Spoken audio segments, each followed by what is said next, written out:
In 2025, right around 50% of Social Security beneficiaries unfortunately pay some sort of tax on their benefits. This despite, of course, throughout their working years, also paying taxes into the Social Security Trust Fund. So you would think whenever they start receiving Social Security benefits that they would not have to pay taxes once again. That's sort of a double taxation. Well, thankfully, we now have lawmakers in Washington, both Democrats and Republicans, pushing for a bill to be passed through Congress and put onto Trump's desk to be signed into law that would completely eliminate taxes on Social Security. However, how exactly they go about doing this is going to be a little bit different. So in today's video, we are going to be covering everything that you need to know.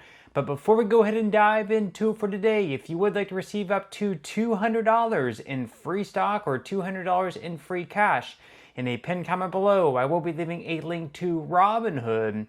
All you have to do is once you click on that link is just sign up for a free account and then simply link your bank account. You do not even have to make an opening deposit. At that point in time, Robinhood will be sending you one free stock worth all the way up to $200. And if you'd rather just have the cash, all you have to do is once you receive the free stock is just sell it for what it's worth and then transfer the cash value right back to your bank account. Okay, so diving right into it for today. So once again, this year in 2025, right around 50% of Social Security beneficiaries unfortunately pay some amount of taxes on their benefits. This despite, once again, throughout their working years being taxed on the money they would eventually get back. So it's sort of a double taxation in a way. And we can see up on the screen here that right around half of all Social Security beneficiaries do not pay federal income taxes on their benefits. So in other words, around half of Social Security beneficiaries do pay federal income tax on their benefits. And you can see the chart up there on the screen. This is straight from congress.gov.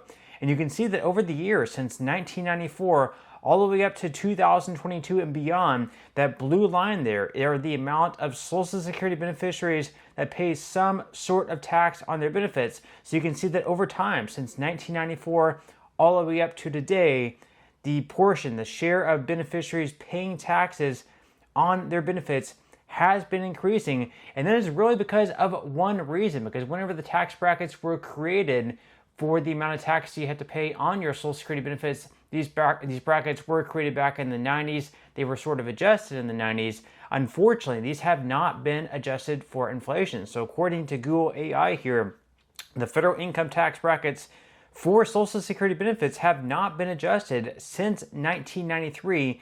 That is a long time. That is over 30 years that these tax brackets have been around. And at the federal income level, for the taxation at the federal level, every single year, those brackets get adjusted for inflation because, of course, the buying power goes down. So if you earned $10,000 back in 1993, today $10,000 is not worth nearly as much as what it was back then. But for whatever reason, they've never adjusted these brackets that they created back in 1993 for inflation. So, for example, back in 1984, the initial thresholds were set at $25,000 for single filers and $32,000 for those filing jointly. You're paying 50% of taxes of your Social Security benefits.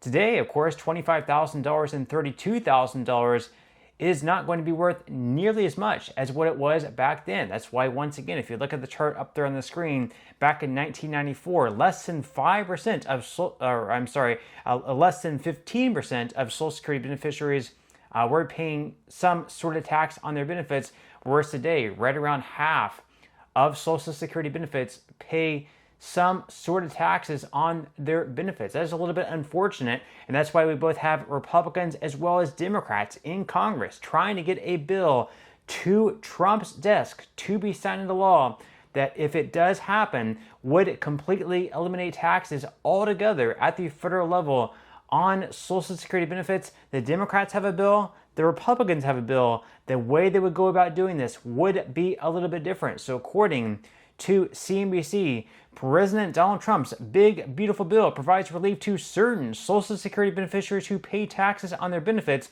but it doesn't eliminate those levies entirely.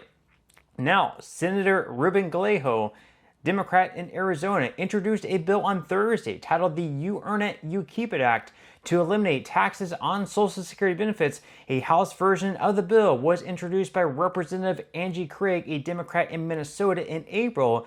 Galejo's bill would permanently eliminate federal taxes on Social Security benefits. Of course, that is very good news. They also mentioned there that President Donald Trump's One Big Beautiful Bill Act that he did sign into law offered some sort of relief to Social Security beneficiaries. That's because it increased the standard deduction for those aged 65 and older by $6,000 for single filers and double that at $12,000 for joint filers. So perhaps before or right now you're paying very little taxes on your Social Security benefits, that extra $6,000 to $12,000 in your standard deduction increase could completely eliminate that altogether.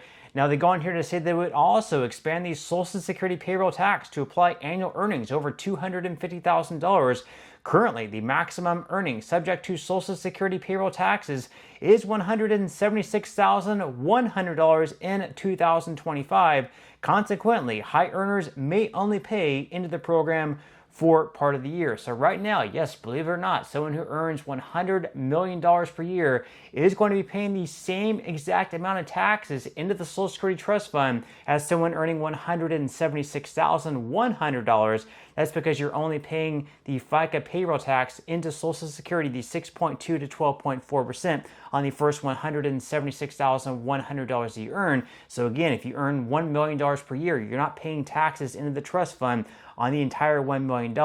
You stop paying once you reach $176,100. And so because they're going to increase that for people who earn above $250,000 per year, not only is that going to eliminate taxes at the federal level for Social Security beneficiaries, but it's also going to increase the solvency of the trust fund for perhaps another 20 plus, 40 plus, perhaps 75 plus more years. That way, come 2032, 2033, we don't have to cut benefits across the board by 19 to 26% because the trust fund goes insolvent. And I actually went on and I asked ChatGPT, how long would the Social Security Trust Fund be fully solvent if Americans are earning above $250,000 per year had to pay Social Security FICA taxes? And right now, of course, they summarize that, saying that the OASDI Trust Fund is projected to be depleted by 2033 through 2035, after which only about 77% of scheduled benefits would be payable. And they go on here to mention some estimates by the SSA in Congressional Budget Office. They say that taxing income above $250,000 per year without raising benefits could extend solvency by 20 to 40 plus years, depending on different factors such as economic growth, whether employers also pay the matching FICA portion. So that's going to do a lot. It's going to completely eliminate taxes at the federal level on Social Security benefits, and it's also going to keep the program solvent for a longer period of time. That way we don't have that massive cut in benefits take place. And we can also have one example by the CBO that they made back in 2021, and they showed there that the solvency could be extended by 20 to 75 plus years. Again, that would be really great. Once again, this is a plan pretty much being pushed by Democrats, but we also have a plan in DC being pushed by Republicans. You can see up on the screen here, this is the bill by Representative Thomas Massie. He's announcing the reintroduction of the Senior Citizens Tax Elimination Act.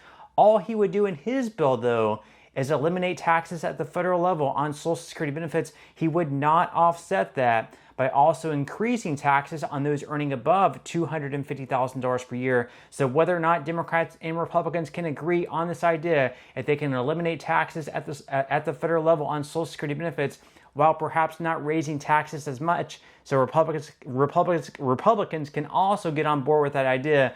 We'll have to wait and see whether they can find some common ground. But at the end of the day, Republicans and Democrats agree they want to eliminate taxes at the federal level on Social Security. Let's just wait and see if they can find some common ground on how to make that happen. But that's all we have for today's video. I certainly hope you enjoyed and found value out of it, and I will see you in the next one.